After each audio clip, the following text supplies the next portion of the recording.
Salam qadirli vatandaşlar, salam mehriban iyleşler. Salam gelin iyler. Hemmeňizi hoş gördük. Köpdenler görüşmedigem.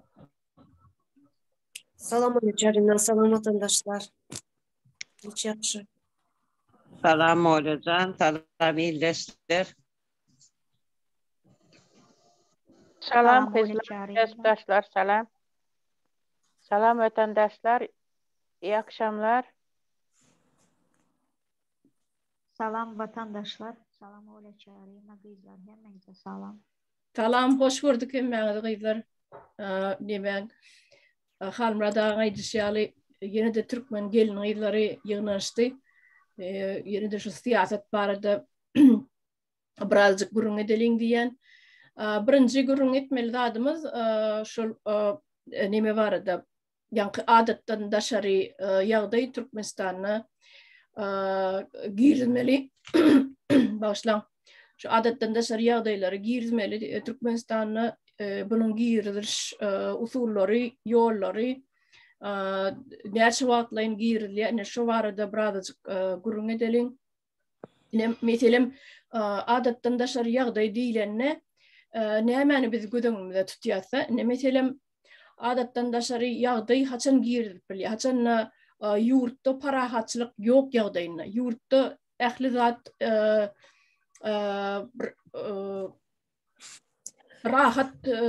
rahatlyk ýok ýagdaýyna, uruş ýagdaýy yglan edilen ýagdaýyna, ýa bolmasa yeter yetmezçilik ýankyýalaky iýmit ýagdaýy, un ýagdaýy, suw ýagdaýy, yeter yetmezlik ýa bolmasa ine aýdaly ýel turdy. Ine aprel aýyny 2020-nji ýylda Liwap bilen Mary welaýatyna ýel turdy. Ähli zatlar, adamlaryň jaýlaryň uçakları uçup gitdi. Şu zatlar adamlary ölüme elten ýagdaýyna şulan hemmesem ýa suw sil gelip adamlaryň ýaşaýyş jaýlaryny, mallaryny, emlaklaryny zaýalan ýagdaýyna şulan ählisine adatdan daşary ýagdaý girilýär. Şulan hemmesine de şu ýagdaýlarda adatdan daşary ýagdaý diýip yglan edilýär. Näçe wagtlaryň bolsa da bu administrasiýa tarapyndan ýa ýokardan gelýän ýanky yerli aýdaly yerli häkimlikler tarapyndan hem ýanky adatdan daşary ýagdaý yglan edilip bilinýär. Bul näme üçin yglan edilýär? Ene meselem adamlaryň janyny howp awanan ýagdaýyny, adamlaryň janyny gutormak ýa seresap bolmaklyk, ene şulan ählisi adamzady goramaklyk diýmek adatdan daşary ýagdaý. Ene şu ýagdaýlarda girilýär we adyna da şeýle diýip atlanyrylýar, adatdan daşary ýagdaý diýip. Ine men şu wagt öz düşünjämi aýdyp berýänne, Türkmenistanyň içinde adatdan daşary ýagdaý, meselem bizde hakykatdan hem näçe ýyl bäri adatdan daşary ýagdaý gidip dur, ýöne hiç kim onu yglan edenok. Nähili bizde aprel aýyny 2020-nji ýylda ýel turdy, ene saňa adatdan daşary ýagdaý. Pandemiýa bolup adamlar müňläp adamlar öldi Covid'den, ene saňa adatdan daşary ýagdaý. Suw silally ýadyňyza düşýän bolsa şol Liwap welaýatyna bulam adatdan daşary ýagdaý. Ähli ine magazinler, dükanlar diýelim, produkt üçin hem oçurdur adamlar yeter yetmezçilik bir döwüm çörek üçin hem daňla turup oçurdur çağalar, çuwalar bilen iýmit yetmezçilikde umum aýdamda. Ene şulan hemmesi adatdan daşary ýagdaý biz üçin, türkmenler üçin, ýöne biz bu zatlar bilen bişip giden bolmaly, türkmenler şol adatdan daşary ýagdaýda doglan çağalarym häzir eýýäm ýetginjek çağalar da ullakan oglanlar gyýdylar. Şol döwürde adatdan daşary ýagdaýda dogulup önüp ösüp ýaşap ýören adamlar üçin bu zatlar adaty ýagdaý. Dogry dämi? Biz hiç sada duýamyzok. Şu adatdan daşary ýagdaý yglan edilmedik Türkmenistanyny. Ýöne biz ýaşap ýören döwrümiz adatdan daşary ýagdaýda ýaşap ýörüz. Hiç açan awatlyk, parahatçylyk, bolelinlik, bir asudalyk bolmadyk da Türkmenistanyň. Hawa diýersiňiz ine uruş bolmady, uruşdyň adatdan daşary neme yankı adattan da şariyagday dine uruş gidip durka ılan edilmeli deyip düşünýänsiniz köpüýüňiz Türkmen bizim vatandaşlarymyza ýüzlenýär. Ýok, ol ýalňyş zat. Adatdan da şariyagday diýileni adamlaryň seresapsyzlygyny goramak üçin yankı bet bezapasnostlygyny, howpsuzlygyny, türkmençe aýdamda howpsuzlygyny üpjün etmek üçin edilýän, ılan edilýän zat. Bir bela beterlerden goramak üçin. Ya imitin ýokdugy, adamlaryň açlygy, bulan hemmesi adatdan daşar ýagdaý. Adam imit aly bilmese, ýetirini bilmese ajynan ölmeli, dogry dämi? Şol adamlary goramak üçin, howpsuzlygyny üpjün etmek üçin, adamlary ölümden halas etmek üçin girizilýän ýanky bir ýagdaý adatdan daşar ýagdaý. Şeýle men şeýle düşünýän, sizden şu zatlar türkmençe aýdyp berýänler. Indi bu barada özüňiziň isleýän zadyňyzy goşup bilersiňiz, eger aýtmakçy bolsaňyz, ýok, goşjak zadymyz ýok diýseňiz, ondan dowam etsegem bolýar. Indi bu barada hiç zat aýtjak zadyňyz ýok bolsa, onda biz şu wagty bolup duran daşdurumyzdaky bolup duran syýasy oyunlar diýjekmi, kim üçin oyun, kim üçin çyn, kim üçin bir özüniň ýanky kaprizlaryny kanaatlandyrmak diýip aýdaýyn. Orusça aýdanda удовлетворять свои капризы. Türkmençe aýdanda özüniň ýanky menmenligini kanaatlandyrmak üçin edilýän oyunlaryň diýip aýdyp boljak. Sebäbi Putin'in şu wagt men Putin bilen ýanky Russiýa bilen Ukraina arasyndaky uruş barada aýdasym gelýär. Ine näme üçindir Putin'e şeýleräk bir düşünje var, şeýleräk bir pikir görenle aslında aňyrdan gelýän bardyr ol şu pikiri, planlary her ýylla näme iş etmeli, her 2 ýylla näme iş etmeli, her 5 ýylla näme iş etmeli. Şular ýaly planlar bilen ýürüýän bolmagy mümkin. Bu 94-nji ýylda bir ýanky Çeçen Respublikasynda bir uruş turdy. Soňra 2008-nji ýylda Gruziýada bir uruş turdy.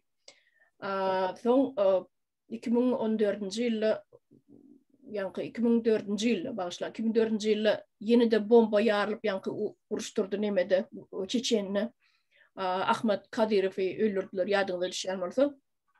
Ondan soň ogluny Ramzan Kadyrowy o kakatynyň ýerine oturdup ýanky pul bilen gödüni başyny aýlap Ramzan Kadyrowy respublikan prezident edip belläp goýdy. Indi kakasy şuň 9-njy may güni, meselem şuň aýdaly 9-njy may uly stadionlaryny ýanky bayramçylyk geçirýärler-de. Konsert adetdir, artistler var, birden biýüne adamlar var, çağalar, aýallar, çuwalar gidip dur otaýda bomba ýarylýar. Edir şu Ahmet Kadyrowyň oturan ýerine oturgujunyň skameykasynyň aşagyna bomba oýulan.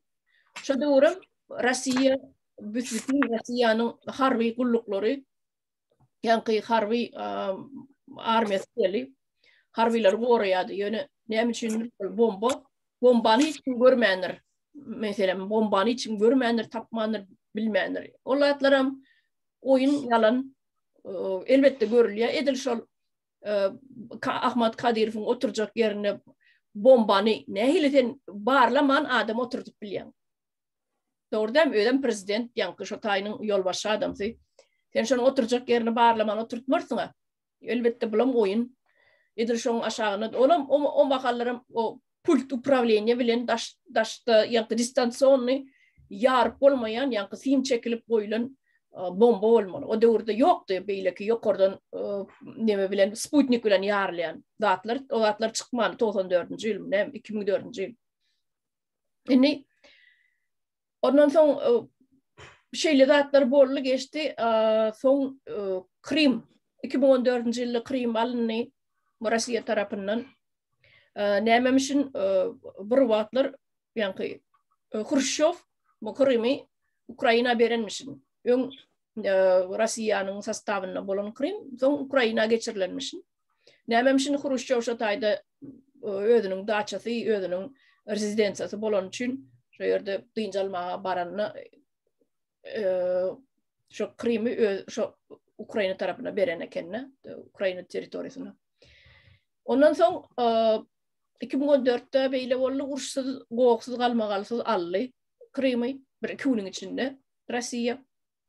Ýöne bu saparam onun men 14-nji ýylyň meram 8 ýyl geçdi-de. 8 ýylyň içinde de ýene de öňküsi alarny pikir eden bolmagy mümkin. 2 güniň içinde alaryn maňa gaýtawl berip bilmezler diýen pikir bilen şeýdi hüjüm etdi. Emma bolmady. 8 ýylyň içinde Ukraina milleti şeýle patriotizm diyen dat uyanıptır da şolaryň milletine, Ukraina milletine patriotizm, watanyny, topragyny goramak bir garşy ýer üçin döşüňi gerip söwüşmek, düşmana gaýra garşy durmak diyen pikirleri o aňyna giripdir da şo nemelen Ukraina milletinin.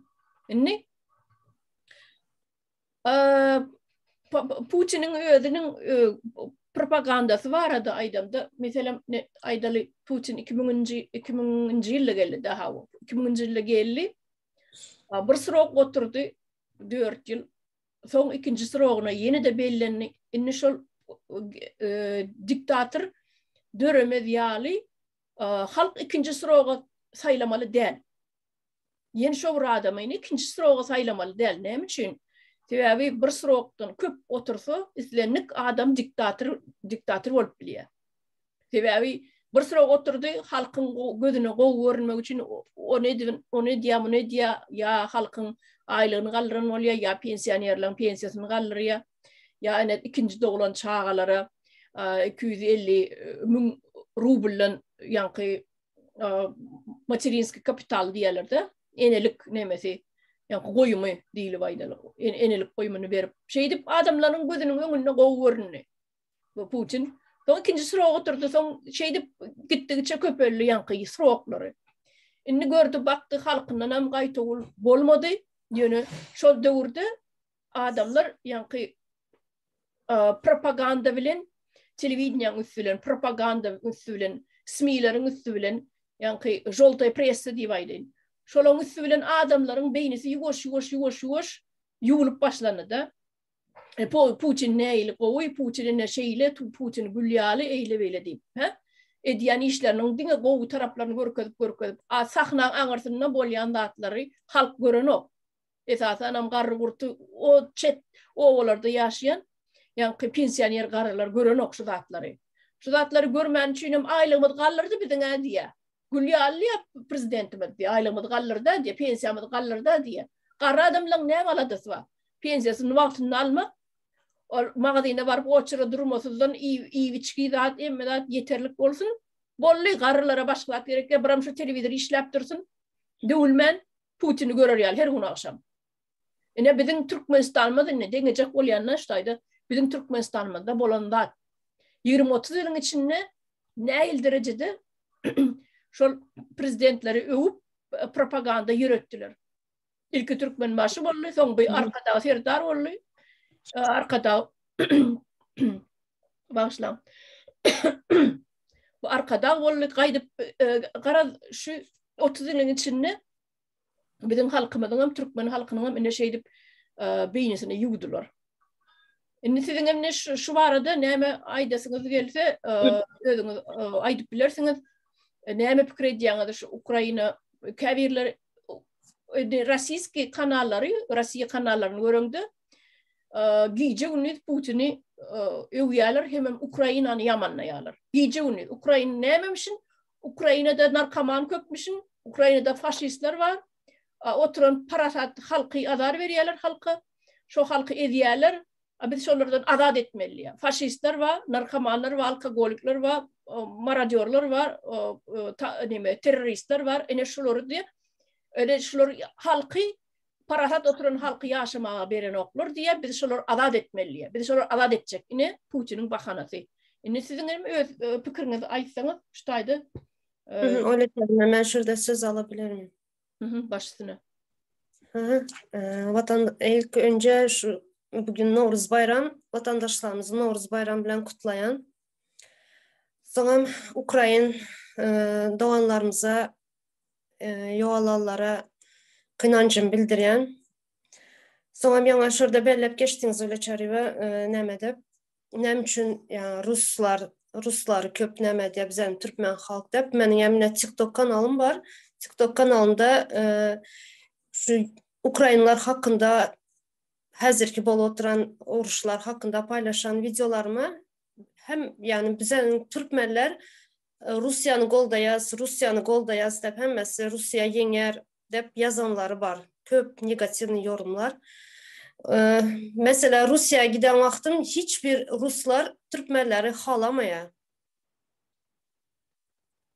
Hiçbiri bizleri Türkmenlerin söyleyen yalı yani Ruslar söyleyen yalı hiçbir Ruslar Türkmenlerin yalı bir nemem değil. Ama nem içindir bizlerin Türkmen halk ya Ruslar halk nemet duran da Ruslara koldap. Ben bunu hiç düşünüp bilem yok. 70 yıllık diye kimin çöreğini yedin diye. 70 yıldan beri diye bizlere Ruslar diye oturmaya öğrettiler diye mesela ne ben düşünüp bilem yok şunu. Bu var düşündüm ha bu arada sizin yetirecek var mı şu ne için Türkmenler Ruslar hala ya danim ne için Ruslar Türkmenler hala ne şu var da ne maydık bilecek Ruslar belki ödünü yukarı derecede görüyenler Türkmenleri sizi koyunlar barallar deyip hasap ediyenler ya çurkalar deyip hasap ediyenler ol siz ödünüz öz düşüncenizi hadır öz fikrinizi aytıp verirsiniz her yerinizi öz başınızda yöne sizin fikriniz için ne için Türkmenler Rusları halıya Rus dilini gurulası geliyor Rus kitapları okuyor Rus kinoları görüyor ama ne için Ruslar Türkmenler kinosunu görüyor Ruslar Türkmenlerin dilini gurulası geliyor ne için Rus milletleri mine Türkmenistan Çin'dekilerim kaçıp göçüp gittiler. Şu Türkmençe gürlemecek bolmay ya başka bir uşimlenyeler bolmay. Ne şu arada öz düşüncenizi aytıp berseniz. Nemçi bize Türkmenler munyalı aşık o Rus devletine, Ruslara. Ne o? Başka aytacak var mı şu arada?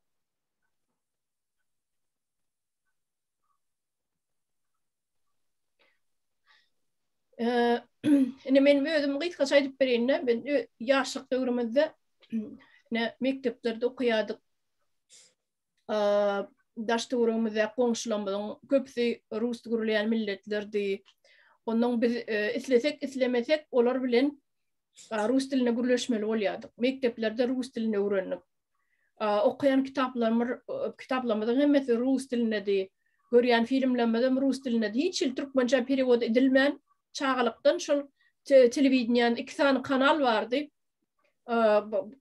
Çornobyl yani kara aklı televizörlerimiz vardı. Arkası tubuçkalı yalı bir hil arkası neme bir toğlak bir hil neme vardı. Yaşık karopka yalı bir televizörler vardı. Ona da 2 tane kanal veriyordu. Bol başka adam yoktu. Bizim bar görüyen adamız şu akşamları çağlar için multik görüyorduk. Birim her 5. günü skaska veriliyordu. Şunu görüyorduk. Rus diline. Gazcak skaska deyip. Onu şu bizim beynimizi şu çağlıktan Rusların kültürü bilen, Rusların medeniyeti bilen, Rusların dili bilen, Rusların televizyonu bilen, Rusların filmleri bilen, ehli zatı Rusların kıyına öğrendik biz. Şu zatlar yalan mı olsa da ay dersiniz siz şu men diyen zatlar yalan mı ya doğru mu? Şu ehli öğrenen zatlarımız Rusların kovallı. Yönetici yine tarih kitaplarını geç alıp okusak da ne mekteplerdeki tarih programları yani programlar predmetleri ya da olmasa geografiya predmetlerini alıp okuyup görseniz mektep şu sayı örnek. Ehli zadi Rusların teritoriyasını görün veriyenler uruşta ürünede kim kahraman oldu Rusların kahramanını öğrettiler Rus dili edebiyatlarda da dine Rus şahirleri, yazıcıları ürettiler. Biz şu an İsleninin adamın sorasam Rusların şahirleri bilen Rusların yazıcılarını, şoların jurnalistlerini katı ya şolan filmlerini katı sanat verirler. Türkmen'den kinlerle. Şurada orada sen Rus dilini bilmeyen varsan sen üstünden gülüyediler. Sen hükman Rus dilini bilemeli. Onun şu olamlanım Rus gürleyen, İslenlik millet olsun Rus gürleyedi. Tatar olsun, Azerbaycan olsun, Ermeni olsun. Nişuriyalık propaganda bizim çağalıktan beynimde kuyulun. Şoň üçin Türkmenler Rus milletini gowurup söýüp bilerler. Yani hakikaten hormatym goýýarlar, uwajadym edýärler. Hem ähli zady Rus diline gürläp, Rus diline ýazyp, Rus diline bozup baran islenlik edaragym gapsyna da Rus diline ýazylgy dur. Sen eline berilýän blankalar doldurmaly, ähli sen Rus dilinedir blankalaryň hemmesi. Formalar, doldurmaly formalar. Tapawdy ýok, islenlik forma.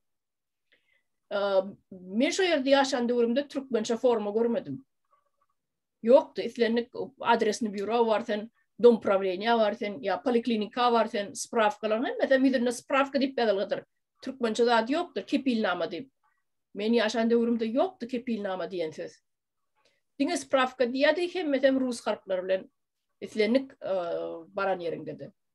Ýöne näme üçindir biziň şu ýaşandy ömrümizde Ruslar Rus diline gürleýän Rus milletler kendide, Slavyan milletleri. Avtobuslarda da kemsedilýärdik biz. Türkmeni barany diýerler. Gulawmyz bileşdirýär. Türkmeni barany diýerler. Indi Russiýa barsagamda misal üçin men 2005-nji ýylda 2006-njy ýylda boldum, 1999-njy ýylda boldum. Men aýdýan Moskwaň içinde adamlar şeýle neme? Şeýle bir grubu, gürleşenlerine de grubu. Bir zat sorayan, bir köçen zat gitmek için sorayan, ya avtobusun, haýsy nomer avtobus plan ýere barýar diýip sorayan, bilemok diýip bir ýüzüň alyp şeýle gürleşýärdiler. Ondan men 2005-nji 2010-njy ýylda Kiýewde boldum, Ukrainada. Ödem bolan paýtagyt. Bolin adamlary düýbünden başgaça. Edil ýaga ýugurlanýarlar. Häsiýetleri bir hili yumşak. Yumşak häsiýetleri näme sorasaň jogap berýärler. Plan ýere näle gidip bolýar, ya plan nomerli avtobus, ya plan nomerli ýanky o beýleki ýerasy tren bara, ýerasy näme? Metro. Ha o, haýsy nomer gidip bilýär, şodak barýar diýsen aýdyp durlar. Ya plan magazyny diýsen aýdýarlar. Orfiyada varam da aydan oktular. Aytmayadılar. Bilemok özün tapırsın, özün gözle diye. Bilse de bilmese de. Şolar yalı grubu, millet var. Russiyan. Yani men şu adını Ukrayna bilen arasındaki cencel için, uruş için Ukrayna'nın tarafını tutup ayttığım derle umumu başından geçirenlerine aydıp berýän. Moskvada da bolup gördüm, Kiýewde de bolup gördüm. İkisinin milletinin tapawdy yer bile gök ýaly. Öyle ýaňa näme çağalykdan provokasiýa näme dediňiz şu sadyk döwri ýadymda Lenin bilen biz hareket etdik. Lenin baba. Provokasiýa diýmedim, propaganda. Propaganda ýalňyşdym geçdim. Şu Lenin bilen ketdik ya sadykda mektebe baran wagtymyzdan şu kitabyň başlarynda häzirine bu bizleriň prezidenti nähili provokasiýa diýerler. Propaganda. Şu bizleriň çagalyk wagtymyzda şu Lenin baba nämesi bardy. Kitapların içinde, kitapların deşlerinde, sadyklarda. Biz birinci klasa baramızda Oktyabriyatlar deyip bir znaçok berýärler. 5 sancak ýyldız we ortasında da Leninin çağacık basyna surety bardy. Oktyabriyat diýerler. Şol 3-nji klasa çen 1-nji klasadan 3-nji klasa çen dakmalydy şonu. Döşüňde. Bu 3-nji klasa pioner bolýardyň, onu gyzyl gastup dakmaly. Ine şol başdan barangdan eýem şol propagandaň işleýişi, Ors milletinin yani SSR'ın aydan o SSR'ın propagandasının näili işleyişi yani komünist hemmetini hava hemme ahli adamları bir ayaktan sürüp yani komünist hemme bir olmalı bir cem olmalı kollektivini işlemeli ya okumalı itlerini yovara gitmeli hemme adın kollektivini olmalı köpçülüklüğün ediliyor ahli zat köpçülüklüğün ediliyordu. Olya Çarina. Söz alabilir miyim? Salam. Vatandaşlar. İyi akşamlar. Salam kesdaşlar. Olya Çarina, ben şunu diyecektim de yukarıda belirlep geçtiniz ya Putin Krim bilen uruşup basıp aldı dediniz ya. Ben düşüncem Putin şu vaxtında basıp alsa bu Krim'in adamlardan ne etip bilmeseydi, lekin halkımızı yok etmeyi, kan dökülmesin diye teslim boğan boğmalı da. Şimdi Ukrayna'nı basıp alaman dep düşüncesi şunday boğan Putin'ni, lekin Ukrayna'nı bilimi ondan güçlü gelgen. Praktikası güçlü eken de o yani menimçe. Ukrayna'nı. Şunun için hel basıp alıp bilmindiripti. Doğru mu? Hani şunu dep düşünemen de ben. Indi şu Türkmenlerini näli ki bir kadır Oruslarda. Lekin Oruslarını Türkmenler kadırlıydı.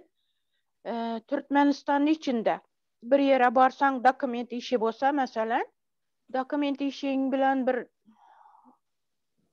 devlet işine girsen de şurada pasport stol bolamı ya başka iş bolamı yüzlensen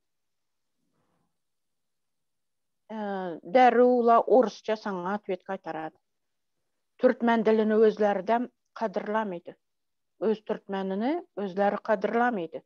Şunda Oruslarını hiç ne etsin? Kadırlasın Türkmenini. Doğru mu? Doğru. Ben şunu düşünemem. Doğru.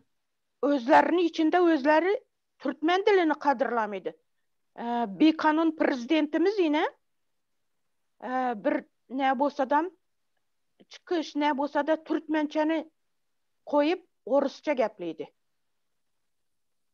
Ne için? Bizani yol başçımız şunday bolsa olsun, başkalarının hiç bulmaydı. Ben şunu açacak buldum da. Yaxşı, rahmet söz verdiğiniz için. Sağ olun. Leyla Hanım. Olya Çarina. Ben söz alabilir mi? Aha. Yine siz yukarıda yani birlep geçtiniz. Kemsitiyediler zaten. Şu bizim dövrümüzde sayız dövründe katı doğru bellediniz. Şu bize küp kemsitiyediler. Şu Rus dili bilen yok. Yine näme. Bizim bilimimizi hiç hem eskermeyetler Ruslar. Bizim hem Türkmenlerimizin aramızda yaman kenti bilimli, zehirli adamlarımız yönelen içindir. Onları zat etmeyetler de. Onların kadrını kımmatını bilmeyediler. Sebebi bizim benim fikrim şurada yine her adam öz kadrını bilen kişi kadrını bilmedik öz kadrını yerden biliyor diyorlar, doğru mu? Adam özün kadrını bilmelidir, doğru mu şurada? Bizim Türkmen milletimiz, Türkmenlerimiz de yine özümüzün halkımız hiç olmanda özünün kadrını bilmeye başarmalıdır. Öz kadrını bilsen senin hem kadrını yanındaki bilir, sana o şu hormat koyar, izzet eder. Sen nähili adam bol, bilimli bol, alim bol, hünerli bol, süpürücü bol, yine näme işler kökene. Şu her bir adam öz kadrını bilmeli. Bizim näme üçün Türkmenlerimiz özünün kadrını bilen yok. Yine şurada şu sorarım, ulakan sorak, şu 70 yıl bizim şunyalı ederler. Biz hemen şu sayız döründe menem üstüm de kiçiktim yöne Libap vilayetlerden ben. Şu Okmatalka diyen bir nimemiz var, kombinat var. Ağır işlerde Türkmen ayarlarımız işleyekti, hem bir şey. onat yani kondisyonerin aşağında işlep verirler, hemşe Ruslar bolýardy. Men şu wagty kiçik bolsamam, şoňa gen görýärdim.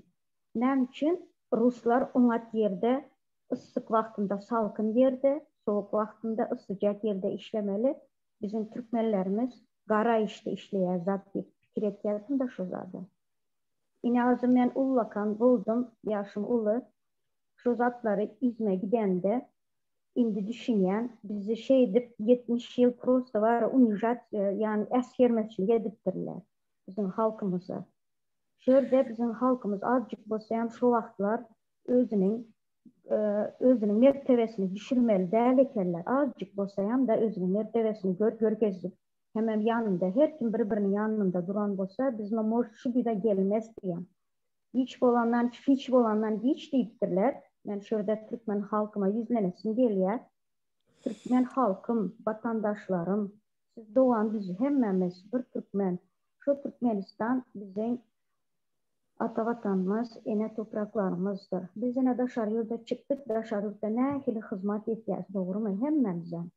Hemmemizden şu hizmet etýäs. Şu hizmetimizi siz fikirleri görün, biz öz yurdumuzda etsek, bizim Türkmenistanımız nähili öser, bizim aramızda nähili bilimlerimiz, eli hünerli, öz işine verilen adamlarımız yamanam gat iken, sebebi bizim Türkmen halkımız işenler halktır, işenler millettir, işemişendir hemmesi. Siz hiç bolandan hiç değil işiyalı, siz hiç değil herleyem, hiç bolsayan, indi şu günde azıcık bolsayan düşünendir. Sebebi Rus halkı özünün nähililiğini özleri subut edip görkezdiler. Onlar da egoistiski, Rus dilinde aydılanda egoistiski karakteri var olarda. Dinge onları övmeli. Näme üçin dinge olar diýip biz yaşamalı. Biz özümüz üçin hem yaşamalıdırsa doğru mu?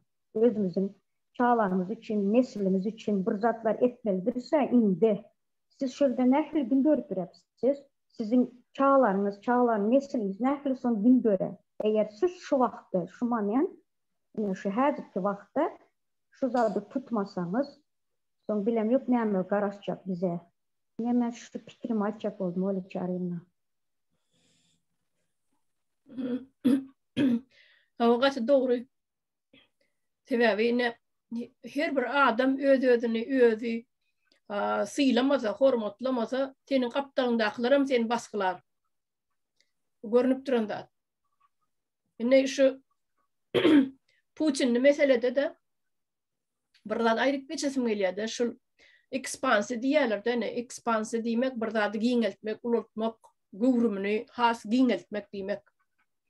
Indi şol öz ýurduny, özüniň elinin uzan yerine getirmek üçün şol özünün territoriýasyny, özüne bakna bolýan döwletini köpeltmek isleýärdi. Ne Gruziýada uruş bolandan soň Abhaziýa ally böldü, öz başda etdi, onun öz agdyna bakdyryp otyr. Çeçen Respublikasyny böldü, öz başda etmedi, özüne bir bölük edip bakna dik koydu. Russiýa bir bölük edip. Çeçen Respublikasy diýilýär ýöne Ramzan Kadyrov, ýa-ni näme diýse, Putin näme diýse şoň bilen. Öz başda däl ol. Öz başda dällanim, şo Russiýanyň territoriýasyny degişletip koydu. Krymam şeýtdi. Krymam ally öz başyna avtonom respublika etmedi de öz başyna ýa-ni özüne bakdyryp koydu onu. Inni şutaýda ýene bir esas aýtjakladym. Soňky döwürlerde şo siyasi ekspertleri, siyasi analitikleri, ýa-ni politik adamlary, jurnalistleri, bloggerleri gatyken dinledim de. Inni şo ýerde karta seredende Krym gün ortada yerleşýärdi, aşagda. Inni şoňa barmak üçin bir samolyotda baryp bolýar, birem suwuň üstüne baryp bolýar. Deňiziň üstüne, Gara deňiziň üstüne. Oňa suhaputny ýol gerek Putin'e. Inni suhaputny ýolum şo karta seredende denk durda ýa-ni Russiýa olin şol neme geçmek üçün, şo tak barmak üçün suhaputny ýol açmak üçin şo Ukrayna'nın şeyle epetli bölüğünü almalı oluyor. Inni şol teritoriya arkayın girip çıkaryalı şu doğru duruşunu almak isteye Putin'in şol nimeti fikri niyeti. Inni onun başta ki nimeni Krim alanına ansatlık bilen alan son bu bölüğüm şeylip ansatlık bilen alan diyen fikri oldu ama ol fikri yanlış çıktı ya da ona verilen maglumatlar yanlış olup çıktı. Gel vermeli Vladimir'ci gel verin arkayın adamlarına dul çöröklü sizi karşılayacak. Dağıt deyip alan olmaklar mümkün. Ya da şöyle illüzya ananan olmak mümkün. Putin'in öyle. Arada koşumlen vardı. Bu Zelenskam korkup yankı önkü böyle ki Poroshenko var. Böyle ki Saakashvili var. Olan kaçıp gidişi gider öğüttü de. Ama Zelenski durdu, berk durdu. Yaş olan, gücürlü olan, gayratlı olan. Giden ok, men içeri gitme yani. Men şu ölsem, halk ölsem benim ölür neydi, halk kalsa benim kalır. O gidecekler içerik dedi. Halkının aranızda şu vatandaşlık duygusu var adam olsa gelsin eline avtomat verecek dedi. Gelsin koşulsun volontörler var orada gelsin koşulsunlar dedi. Onun son bir görün gepleşimde bir nime bol bir işleptir 62 yaşımda dedi. Hadır pensiyada olmak mümkün ya da başka bir işler yürüteceğim olmak mümkün. Jurnalist olup işledim dedi. Yönü Ukrayna'nın tarafına geçiptirdi. Şol vayenni forma giyip, harbi forma giyip şu yerde hem Urşya, Rusya'nın karşısına hem şu yerde siyomke diyen ekeni. Yani rolik tayarlap YouTube'a da koyyan ekeni. Onun o yerde başka da adamlar var. Onlardan interview alıp ödler hakta aydıp tanıştırdılar. Men neydi birisi. Men aktör dedi. Yine vayenni forma giymeli oldum. Eline de avtomatlı. Yine bir gürledi. Men neydi rejisördüm dedi. Elime dedi avtomat almalı oldum dedi. Vatanımı korumak için. Yine bir ayette men neydi biznesmen neydi. Yine vaatlayınca biznesime demek. Men vatanım elimden gidip var ya. Men neydi vatanımı koruyan neydi. Vayenni forma giyip eline de avtomatlı. Akopları şeydip şu yerde siyomka ediptirdi. Şimdi ben şuna aytacak oldum. Zelenski'nin maydandaydı.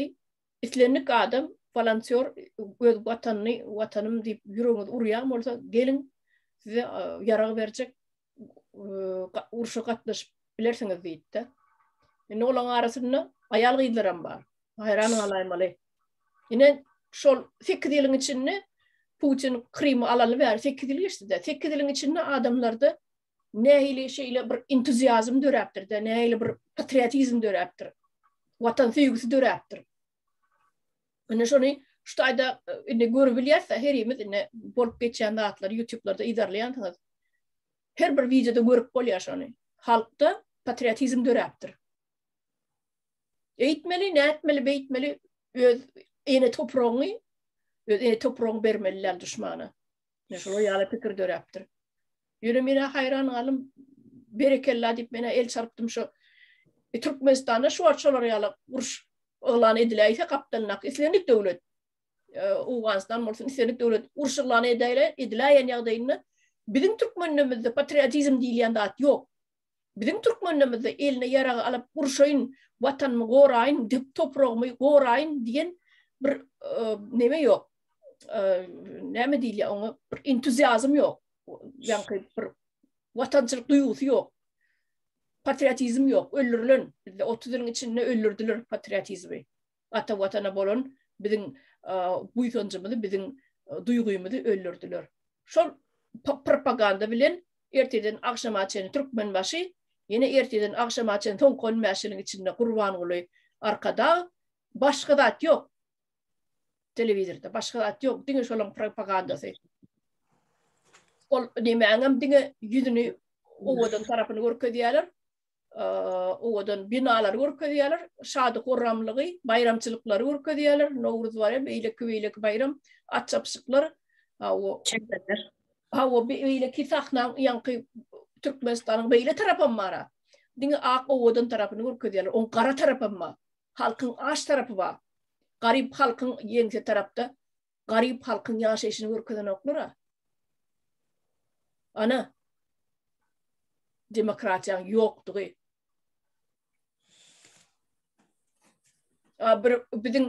Bizde Türkmenistan'da jurnalistim yok. Bu bolayan olsa da şu zatlar bolmalılar da. Şu Türkmen başı etmediler. Bu Kurbanoglu Berdi Muhammedov arkada etmediler. Şu da burada normal işleyen olsalar jurnalistler, yazıcılar, poziciler onunla bulur yalat olmazdı. Bir ikisi çıkıp elini kaldırıp bir ikisi çıkıp ay Türkmen başı deyip atlı yolunda atıydı. Yok otur o ne el Türkmen başı. Hemen kurun edeceksin sen bir 5-10 tane adam ağzını yumduran olsalar yani yazıcıların içine, jurnalistlerin içine. Ya şon diyen adamın adını, familyası filan gazete jurnalları tankit edip yazan olsa ne plani Türkmen başı deyip atlı yol sana deyip şey deyip yalla kılav oturuyor deyip yazsalar statya varını yankı neme var, oçırık varını he. Ana onunla bolmazdı. Şol adamların ağzını yumdurup bövet bolan olsadılar. Türkmen başam döremezdi, arkadağım döremezdi. Bu benim fikrim vatandaşlar. Bunun için doğru düzgün bir jurnalist gerek. Türkmenistan'da jurnalist var mı öyle çarına? Yok ya jurnalist. Bunlar aytmak için. Yoktu jurnalist. O jurnalistler bir jurnalistler onlar. Mesela onlar jurnalistler ne için jurnalist demez? Ne için de Türkmenistan'ın içindeki zatlar hiçbirini aytmayalar. Olup geçen. Yine adattan dışarı durumları sanap verdiniz yani. Şuların hiçbiri aydılıp geçilen yok. Yurtun dışında. Ne için aytmadı? Şunca nemeler boldu. Tebigat nemeler boldu. Behbahlar boldu. Ne için hiçbir aydılıp geçilmedi şu vakaçerle. O jurnalistler bize onları jurnalistler hasaplamayız. Ya şu adattan da sarı yağdayı kovuyu atlattım da şu adattan da sarı yağdayı da yan kıyını aydıp geçeyin yani. Yine akşam saat 8'den ya 9'dan son köçe çıkmalılar. O koğuk etmeliler. Maşininde batıl edip aydım dinlemek bolanok. Akşam 8'den son ya restoranda toy gidip duramasa saat 9'dan son yapmalı. Şulan hemmesi dini adattan da sarı yağdayı bolanına edilen hareketler. Adattan da sarı yağdayı bolanına mesela akşam 8'den son uyunda çıkmak bolanok. Yine size adattan da sarı yağdayı. Toy saat 9'da oturmalı olsa uruşta uğrunnak toy edilen yalı saat 9'dan son her kim öyleyine dağamalı olsa yine size adattan da sarı yağdayı. Şulan hemmesi köçeden neyme kurban uğru geliyor deyip tamdır da ot yakmak bolanok yine adamdan da sarı yağdayı. Ya da köçen o yüzünden bu yüzüne geçmek bolanok neymemişin yolları yapıp prezident geliyor adattan da sarı yağdayı. Hiçli hareket bolanok şatayda durdur ya. Ehli zat zımaraj veitse. Dondurul ya.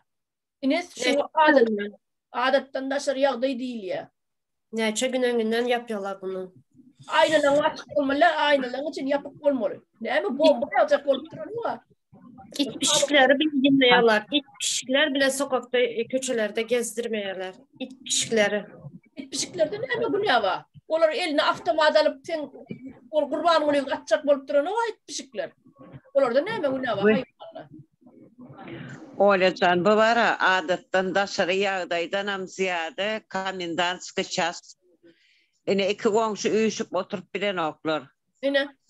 Ana doğulan buraya diktirler 5 sancak adam uyuşuptur. 5 tane. İki komşu adat. Sonra ne için uyuşup otursunuz deyip diyecek dağıdıktırlar. Bu komendantski ças uru adattan dışarı yağdaydan am geçti. Yönü halk şu zattan farkında değil. Şun kiyecek çöreğimiz tapsak kayıl. Yarın böyle şeyle. Kalanlarım sağda horram hediret yaşap görürler. Publişini doğumlar açıp berdi yaş kayıdlar. Nerede gören zadımız deyip değerli porkan oluşup görürler. Ana olara da tutup berdi Muhammed sana hormatlı arkadaşımızın sana soğudu deyip diplom verirler. İnni üniversitetten zat yukarı bilim deyip çağalarınıza ne halkıma sesleniyen ardu med oturman. Şu haram gülüğünü arkada deyip belleyen olsanız ine size diplom. Kıyızınız var olsa jelepçilik eder, affedersiniz, oğlunuz var olsa da ama onalar da türmedeklerinizi, köşedeklerinizi ezdirir. Bu hani adattan daşarı yağdayın içinde biz 70 yıla orsun eline adattan daşarı yağdayda yaşadık, öz dilimizi gepleyebilmedik, öz milli eşiklerimizi giyebilmedik, dert desturlarımızı edebilmedik. Malikem oğlum, sünnet edip bilmedik diyseniz lan çağaları sünnet edip bilmedik. Ana sonra geldik görüp oturdum ha. Men çigilerimi sünnet edenlerine bilenler yarı gece şu o ustalara kestiriyediler, usta diyediler şolara sünnet eden adama. Son çağırıp 3-4 saat komşuymuzun çağırlarını getirip öyde yatırıp hemmesinki sotayda kestiler. Ondan bir de bunlar sünnet ettiler, kestiler, ağladım diye. Ne küçürektim yardıma düşüyor, diyediler. Ecem daha aydayma hiç kim eşitmesin. Sünnet etmemizi orsu oluyorduk biz neredeyse. Sünnet ettirmek orsu olmalık. Bunlar bizi iyice galiba sallalar. Öz galiba biz. Şonun için biz şolara uygun oluyoruz. Şolara göre yürüyoruz, şolara göre nefes alıyoruz, şolara göre yaşıyoruz. Yan kaydısınız yerlerine spravka dip Türkmen diline yok diyen hem idaraların adları Rus diline yazıldı. Dokumentasyon dine Rus diline oluyordu. Mektepte direktör mı, zavuç mu, olur orslar. Sacıkta işledim ben terim yerde sacıkta hem yerde zavyazuşular, starşı meçistralar, orslar, pullurak yeri, rahatça yeri, kalan bilen pul almalı yerine orslar. Hem de Karadekmedi ne de Türkmenler. Ondan yine de ne Tuğçan nemesine yazdırırlar komentaryasında siz orsun eline nani yiyiniz. Kimin nani yiyip ulurlun. Şonu yazıyanlar. Asıl sizi eşek yani işledip paltanızı ektirip yığınadıp sizin elinizden paltanızı alıyor. Gazınızı alın, neft gazınızı alın. Onun öz gazıyalık arkayın taşar yurda satıp size de elimin ucuyalık zat verdi. Ol bizim nanımızıydı. Biz orsa kulluk ettik 70 yıl. Ondan sonra yine size ayrı ettim. Öz baştak kulluğunuzdaydı. Samım zeri biz öz baştak derlik. Yeniden biz öz baştak der. Şol orsun eline karama. Bunlar kağıt yüzüne şeylettiler. Biz öz baştak gelettiler. Getirmem 2 tane diktatörü oturttular başımıza. Hem özün iyi hem şuları ez. Men neyme diysem şonu edersin deyip. Ne şey ben geldik en sonku gelen stajyamızdan yine şu men gatıgıyla yazardım. Türkmenin bir lakatsa utanyan, yüzü kadar yan gıyızlanmaz. Yüzünü kese soğuk utancına kaçayan gıyızlanmaz. Gelip inni ekologlu eşleri yerler YouTube'larda atkırıydı koyarlar anhamen. Over derece yeten yerledim. Şular kim ettiriyor? Ana arkadanız Anırdanım Putin'in talimatı boyunca edilen işler şulatlar. En sonku derecemize geldik. Ukrayna yalak bizim halkımız eline yara kalıp söğüş bilmeye hiç açanım. Olur yalı cesaret, olur yalı vatan söğücülük, gayratlı, mert yiğitlemez inni yok. Bolsa da katı at. Yani, Ukrayna'nın önünde men hakiki ne hilekli baydayım başa yer. Hakiki gerçek yiğitlerim şotaydı. Yaşlı adamlarım ellerine yara kalıp.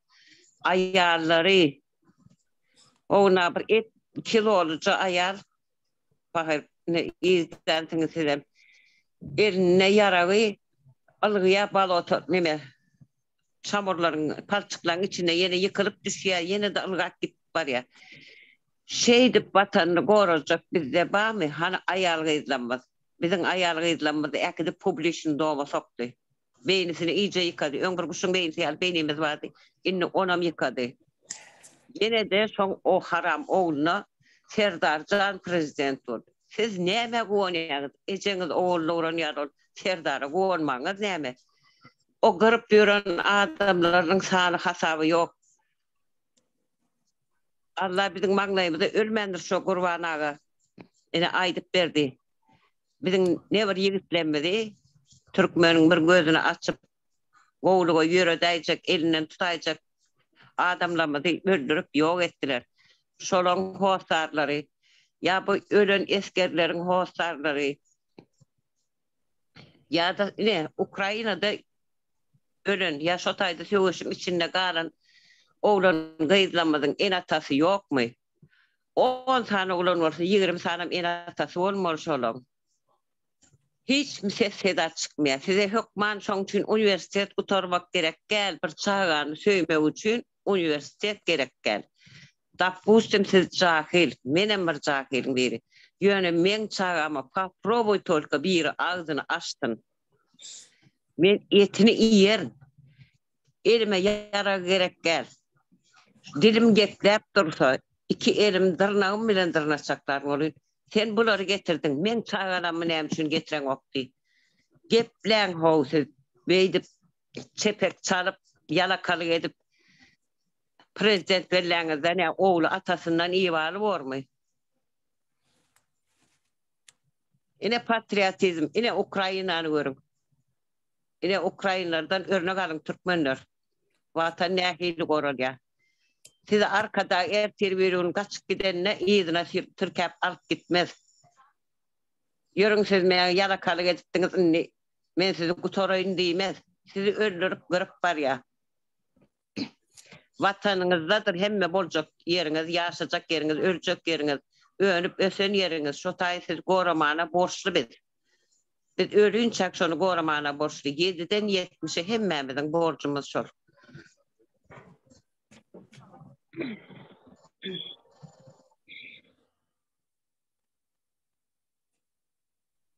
Bu arada başka da aytacak koyacaklarınız var mı? Denizler koşacaklarınız var mı?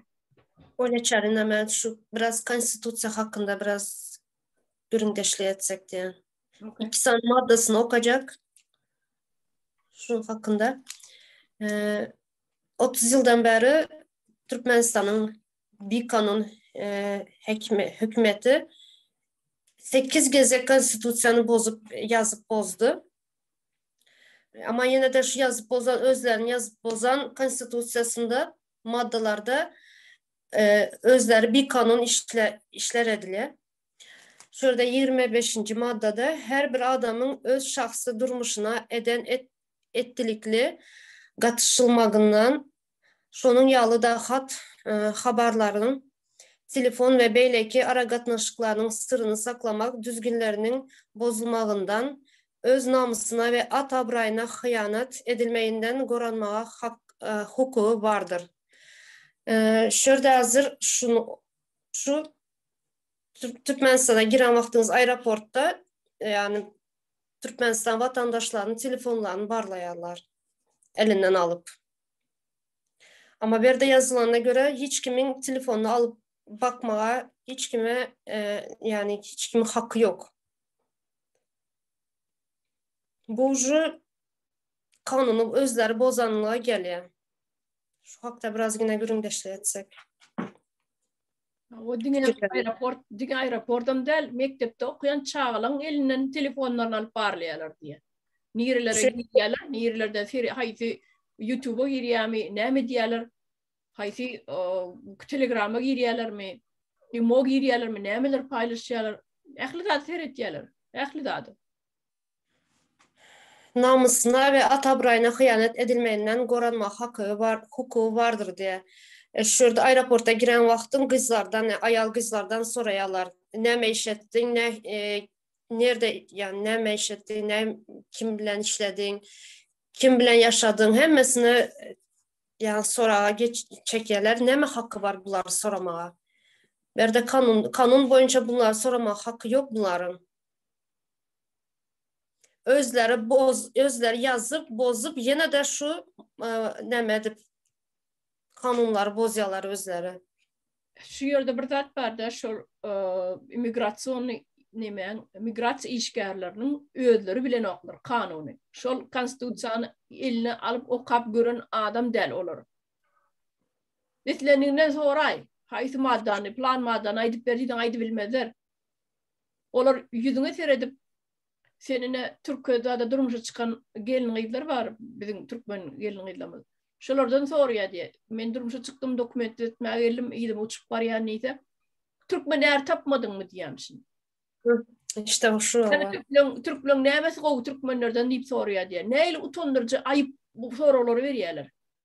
Türkmen maşkılatının namusuna değmek için. Dilleri bilen şeyle namusuna değil ya Türkmen gelin kızlarım.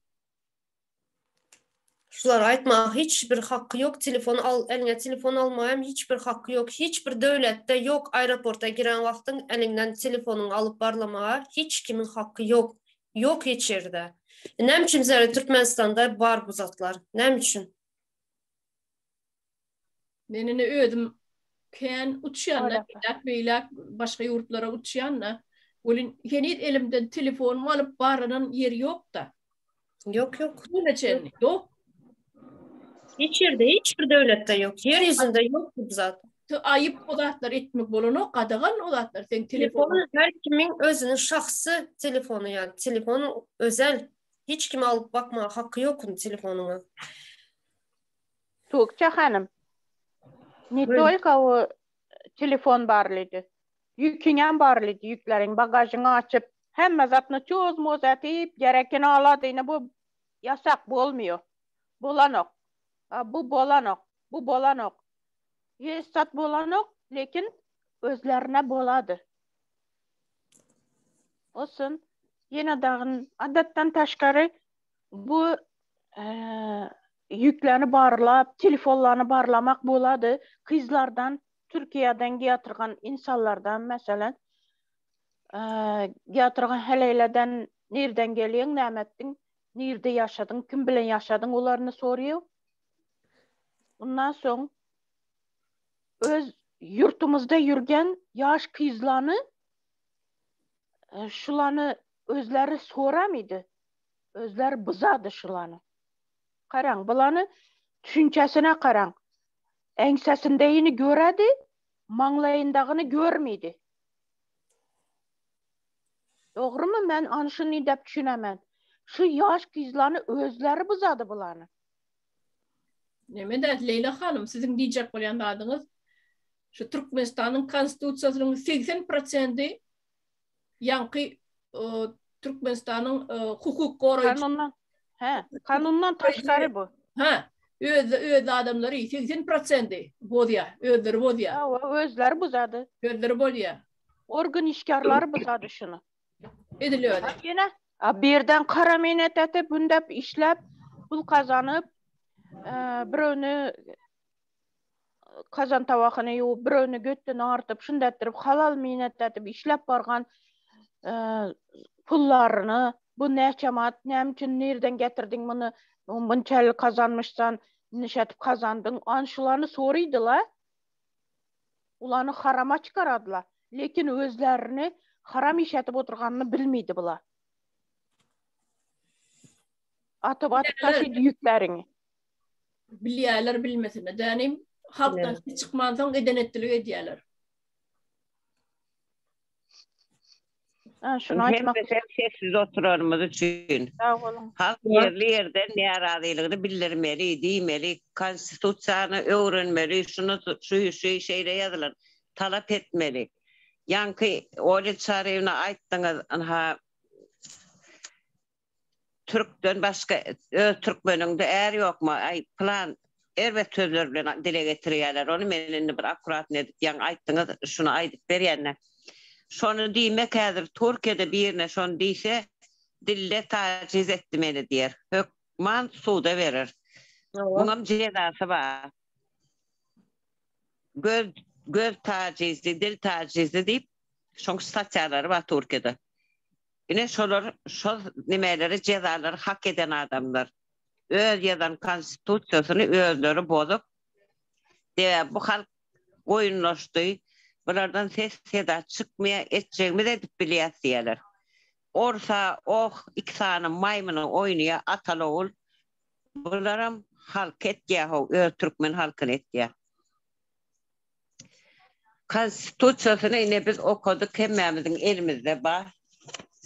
Şu konstitusyon hemmesini bir lay okapçısın.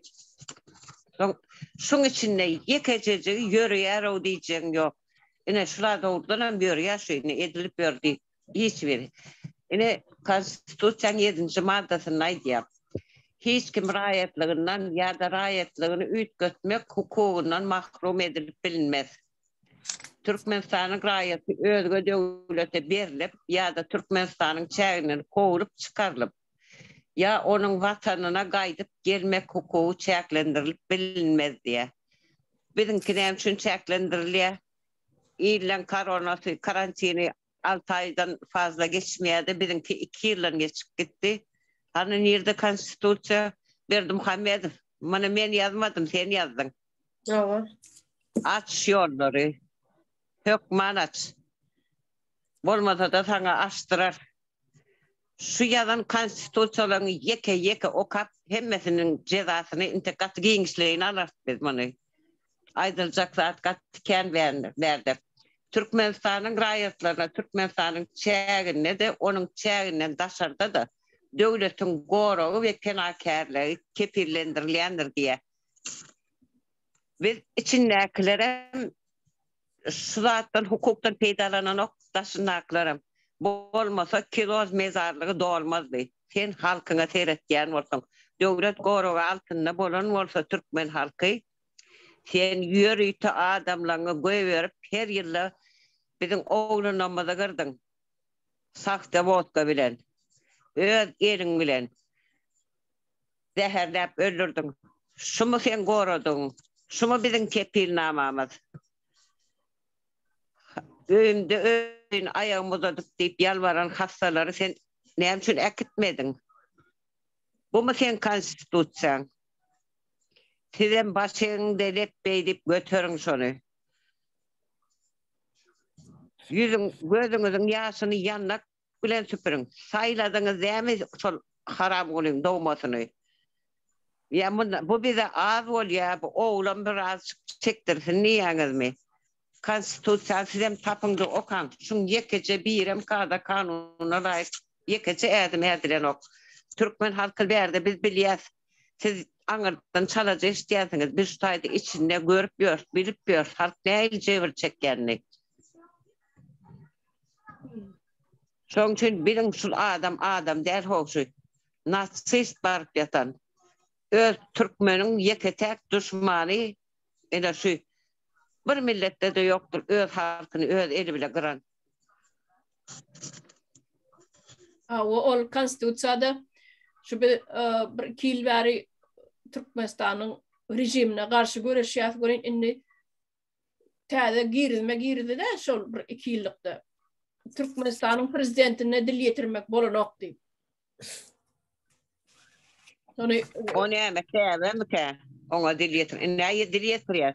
Haram olur sen. Ol var. O ödi bir askermese bilen için onu askermeli. Öyle çarıyım. Prezident kim? Birinciden şunu öğrenmeli. Prezident kim? Prezident halkın hizmetkarı.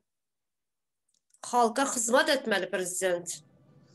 Halk birinci şunu öğrensin. Prezidentin kim olduğunu. Halkına hizmet etmelemez, o halka hizmet etmeli. Halkın hizmetkarı o.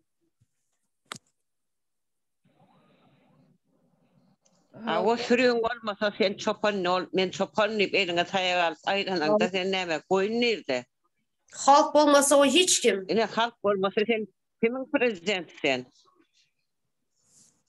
Sonra galp prezident niyasam asmanın düşünüyor bu pırtapır geliden hemen prezidentine zorla aktaştıkları işlerimiz deydi çepek çallara götürdüler.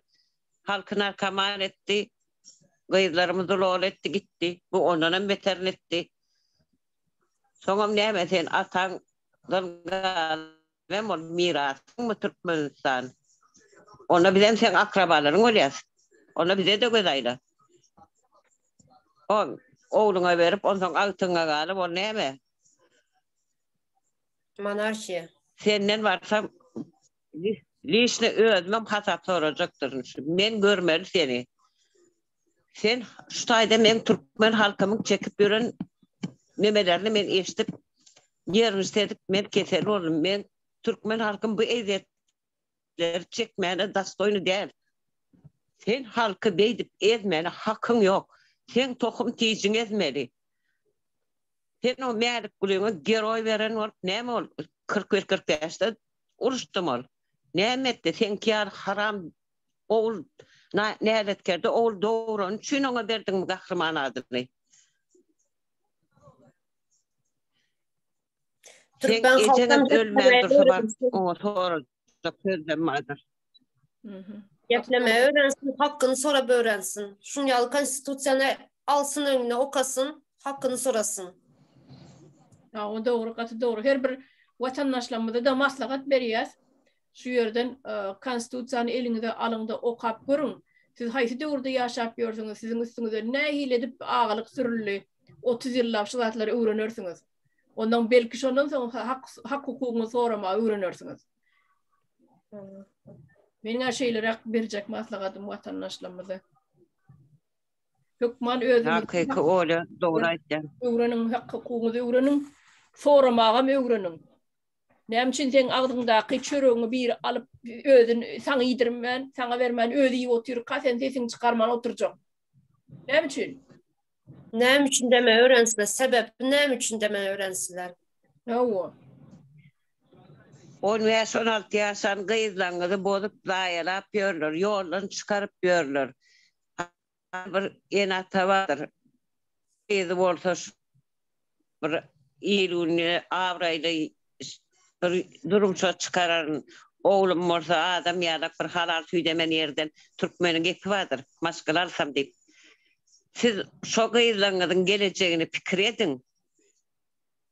Ol görünür, olara bilir, yani neler, olan hiç tadı değil, sizin canınız, ciğeriniz, siz düşünün çağırınız, olmasa siz neye gerek? Durmuşsun, yaşayışın maniyeti var mı?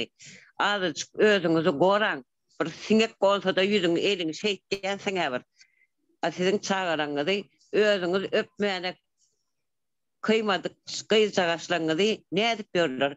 Gel, 15 yaşından 40 yaşına senli, isteyen gelin kıydın badi diyem şimdi bir nemede publişindamdı.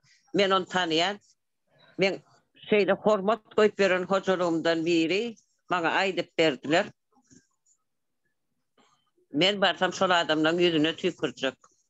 Men şol adamlara şeyle o hocalık diyedim. Şolardan şunu yazdı açık ya. 15 yaşlı kıydını yerden getiriyor. Ecesi doğurdu mu? Sizin kıyızlarınız. Komşumun kıyızına burada terede, kese tereden olsa o benim kıyızımdır. Sizin hem kıyızınız. Yerli yerden korumanı öğrenin biri verinizi. Yani eden ne deyip bu münakidip doğrulap ya dayalasa, ertirsen ki nekidip dayalasa kim korumalı siz onunla? Putin mi? Putin sizi kullanıp görenem. Hiç kimden neme gözlemen, haray gözlemen, özünüzü korumanı öğrenin. Yok olup gitmerkeniz. O zaman içiniz yani verirsiniz siz. Şol yoldan çıkarılan oğlu kıyızlarınızı içinize atıp ol haramadı dil çıkarıp bilmersiniz korkuncunuzu içinize alıp ölürsünüz.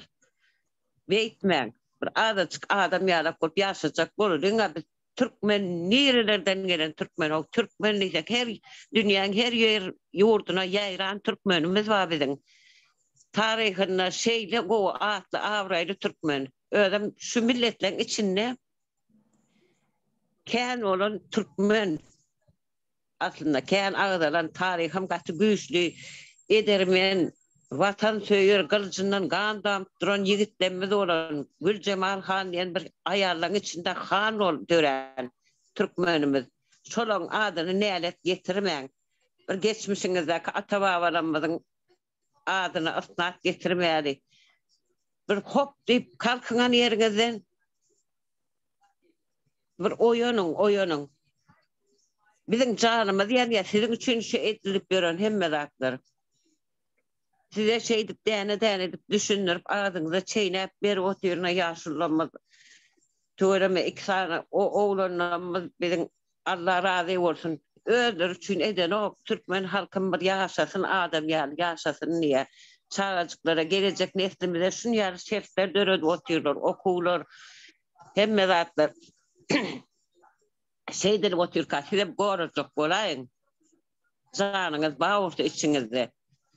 Alın yine konstitüsyoner internete girseniz çıkıp dur. Bizim internetten alın şu konstitüsyoner. Öğrenin de hak hukukunu talep edin. Siz gelip militsiya, polisiya rakatsız etmeyene de hakkı yok. Kızınızı, oğlunuzu sizden sonraman alıp gitmeyene de hakkı yok. Şon ettiriyen oğlumlarım yakasını yırtın. Otlan şu mektebi demeyin isem.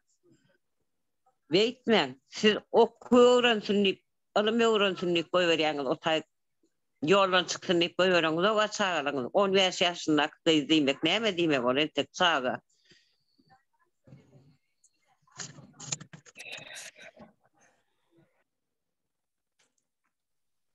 Halk öğrensin.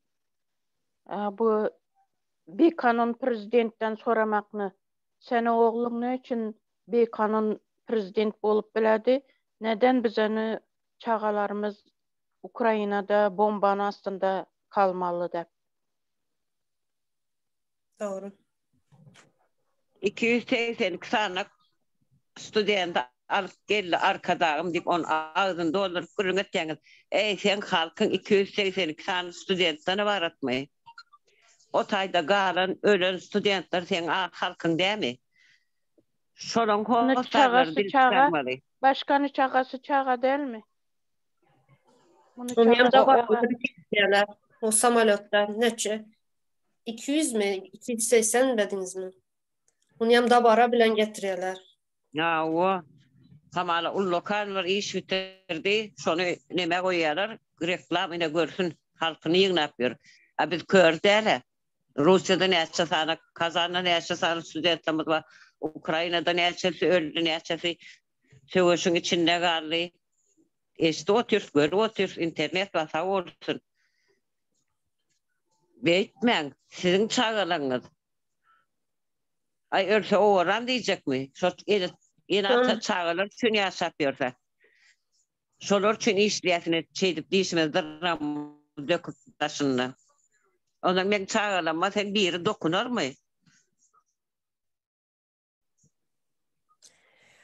Türkmenistan'ın içinde yurttan haberler yok internet bulmanı için.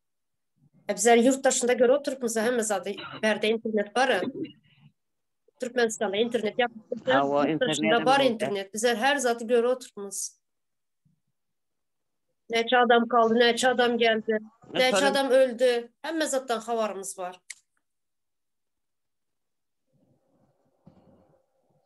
O Kilos mezarlığı diğer başka mezarlıklarda da yatanlarımız var Türkmenler. Türkmenistan'ın vatandaşı olup şu prezidentimizden şu zatları sorama hakkımız var. Nerede çağalar? Çağalar getirmeye studentları. Gelmeler işte katı uzak olmasın dinleyicilerime miad etmelin yine de ertebirinde devamını edelim elinizdegen vakti yine üyüşelim bugün 21. Mart Novruz günü yine devriyedek hem meğadi Novruz bayramımız bilen hem kutlayan kadarlı gelinler hem vatandaşlarımızın hem ehlisini hem kutlayan şu yerde cemliyet neyle görüyoruz. Bolya sağ olun. Bolya sağ olun. Bayramlarınız kutlu olsun. İyi akşamlar herkese. Bolya sağ olun. İyileşler. Novruz bayramlarınız kutlu olsun. Hakkınızda hukukunuza iyi çıkın. Bolya sağ olun vatandaşlar. Sağ olun. Bayramınız bilen hemmenize. Bolya sağ olun anne. Ertebir yine görüşürüz. Sağ olun. Sağ olun.